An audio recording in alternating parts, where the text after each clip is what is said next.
எனதருமை Mars media நேயர்கள் எல்லாருக்கும் ஜோதிட குருஜியின் இனிய வணக்கங்கள், வாழ்த்துக்கள், ஆசீர்வாதங்கள். எல்லாரும் நலமாக இருக்கீங்களா? கண்டிப்பாக நலமாக இருக்கணுங்கிறதுக்காகத்தான் நாங்கள் இறைவனை பிரார்த்தனை செய்கிறோம். அதே சமயம் சில பலன்களை போட்டுக்கொண்டிருக்கோம். ஏன்னா ராசி பலன் போட நீங்கள் அதை பார்த்துட்டு சில பரிகாரங்களை செய்ய கண்டிப்பாக நமக்கு வர்ற பிரச்சனைகள் குறையும். பிரச்சனைகளே இல்லாத வாழ்க்கை கிடைக்காது, பிரச்சனைகள் குறையும். இல்லைன்னா அதை சமாளிக்கக்கூடிய ஒரு ஆற்றல் நமக்கு கிடைக்கும். அந்த வகையில் இப்போ நம்ம என்ன பார்க்க போகிறோம் அப்படின்னா, சூரிய பகவானின் பெயர்ச்சி. இந்த சூரிய பகவானின் பெயர்ச்சின்னு சொல்கிறத விட நகர்வுன்னு சொல்லலாம். ஏன் அப்படின்னா, பெயர்ச்சி அப்படின்னா சூரிய பகவான் பெயரவே இல்லை. ஏன்னா சூரிய பகவான் அங்கேயே தான் இருக்கார். புரியுதா? பூமி தான் தன்னைத்தானே சொல்லும்போது இந்த சூரிய பகவான் அப்படியே போகிற மாதிரி ஒரு ஃபீலிங். இப்போ இந்த சூரிய பகவான் விருச்சிக ராசியில் இருக்கார். 17/12/2023 அன்னைக்கு அவர் தனுசு ராசிக்கு வந்துடுறார். தனுசு ராசிக்கு கிட்டத்தட்ட 29 நாட்கள் அங்கே இருந்துக்கிட்டு பலாபலன்களை கொடுக்க போகிறார். அற்புதமான பலன்களை கொடுக்க போகிறார். ஏன்னா மார்கழி தனுசு ராசி. ஏன் அப்படின்னா இந்த தட்சிணாயனம் முடிய போகிறது. அடுத்தது மகரத்தில் வரும்போது இந்த சூரிய பகவான் உத்தராயணம் ஆகிடுவார். உத்தராயண காலத்தில் சஞ்சரிக்க போகிறார். அதனால் இந்த தட்சிணாயன புண்ணிய காலத்தில் கடைசி மாதம் மார்கழினாலே அற்புதமான ஒரு மாதம். தனுர் மாதம் அப்படின்னாலே எல்லாத்துக்குமே ஒரு சந்தோஷம் இருக்கும். ஆண்டாள் அவதரித்தது, ஆண்டாள் திருப்பாவை கொடுத்தது எல்லாமே அற்புதமான மாதத்தில் இந்த சூரிய பகவான் சஞ்சாரம் பண்ண போகிறார். அதுவும் யார்? குருவோட இடத்துல சூரிய பகவான் சஞ்சாரம் பண்ண போகிறார். அற்புதமான, ஏன்னா எல்லாரும் அவங்க எல்லாம் ஒரே அணி. குரு, செவ்வாய், சூரியன், சந்திரன் எல்லாம் ஒரே அணி. அதனால் இந்த குருவோட இடத்துல சூரியன் சஞ்சாரம் பண்ணுறது அந்த 29 நாட்கள் அற்புதமான நாட்கள், அருமையான நாட்கள். இந்த 29 நாட்களில் ஒவ்வொரு ராசிக்கும் என்னென்ன பலாபலன்களை இந்த சூரிய பகவான் கொடுக்க போகிறாருங்கிறத நம்ம இப்போ பார்க்க போகிறோம். எனதருமை மகர ராசி நேயர்களே, இந்த சூரிய பகவான் உங்களுக்கு யாருன்னு பார்த்தீங்கன்னா அஷ்டமாதிபதி. அஷ்டமாதிபதினாலே ஒரு பயம் வருதில்ல, 8நாலே ஒரு பயம். அதேமாரி சனி பகவான் 7.5நாலே பயம். அதுமாரி இந்த 8ஆம் இடம்ங்கிறது போதே மனசில் ஒரு பயம் வந்துடுது. அந்த வகையில் இந்த அஷ்டமாதிபதி சூரிய பகவான் இதுவரைக்கும் உங்களுக்கு லாபஸ்தானத்தில் இருந்துக்கிட்டு சும்மா என்ன மாதிரி ஒரு சமாளிப்பை கொடுத்தார், ஒரு உயர்வை கொடுத்தார், உத்தியோகத்தில் ஏற்றத்தை கொடுத்தார். நீங்கள் ரொம்ப நாளாக எதிர்பார்த்த அந்த உயர்வுகள்லாம் கிடச்சிடுது. அதேமாரி தொழில் வியாபாரத்தையும் அப்படியே சல்லுன்னு தூக்கி விட்டார். சாதாரணமாக நீங்கள் ஓரளவுக்கு வருமானம் ஈட்டினீங்க அப்படின்னா அது 2 மடங்கு 3 மடங்குன்னு ஏற்றி விட்டார். எப்படி உங்களுக்கு நிறைய வேலைகளை கொடுத்து அதன் மூலம் உங்களது உயர்வுகளை கொடுத்தார். அதேமாதிரி குடும்பத்திலையும் சுபகாரிய நிகழ்ச்சிகளுக்கு அடிகோலிட்டீர்கள். இப்படி பண்ணினா அப்படி அப்படின்னு. அதேமாரி உடன்பிறப்புகளின் மூலம் சில நன்மைகளையும் உங்களுக்கு கொடுத்தார். எடுக்கிற காரியங்கள்லாம் உடல் ஆரோக்கியமும் சிறப்பாக இருந்திருக்கு. மனசில் ஒரு தைரியம் இருந்தாலே உடல் ஆரோக்கியம் சிறப்பாக தாங்க இருக்கும். அந்த வகையில் இந்த அஷ்டமாதிபதி சூரிய பகவான் இதுவரைக்கும் லாபஸ்தானத்தில் இருந்து நிறைய லாபத்தை கொடுத்தார், சந்தோஷத்தை கொடுத்தார். அவர் இப்போ எங்கே வரப்போகிறார்? தனுசு ராசியான விரயஸ்தானத்துக்கு வரப்போகிறார். செலவை வைக்க போகிறார். கண்டிப்பாக ஒரு வரவு கொடுத்தவர் செலவு வைக்க வேண்டாமா?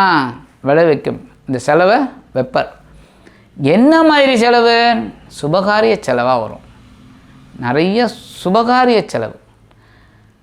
குடும்பத்தில் மகனுக்கோ அல்லது மகளுக்கோ வரன்னு தேடிட்டு இருக்கீங்க, கல்யாணம் ஆகலை, ரொம்ப நாளாக ட்ரை பண்ணிட்டு இருக்கீங்க, டக்குன்னு முடியும். அந்த சுபகாரிய நிகழ்ச்சிகளுக்காகவே செலவு பண்ணுவீங்க. மார்கழி மாதம் திருமணம் தான் பண்ணக்கூடாது, சாதாரணமாக சில பேர் பண்ணுவா. அந்த வகையில் சத்திரம் பார்க்குறது அதெல்லாம் பண்ணலாமே, அதெல்லாம் பண்ணக்கூடிய ஒரு வாய்ப்புகள் உங்களுக்கு கண்டிப்பாக கிடைக்கும். மகனுக்கோ அல்லது மகளுக்கோ திருமண யோகம் உண்டாகும்.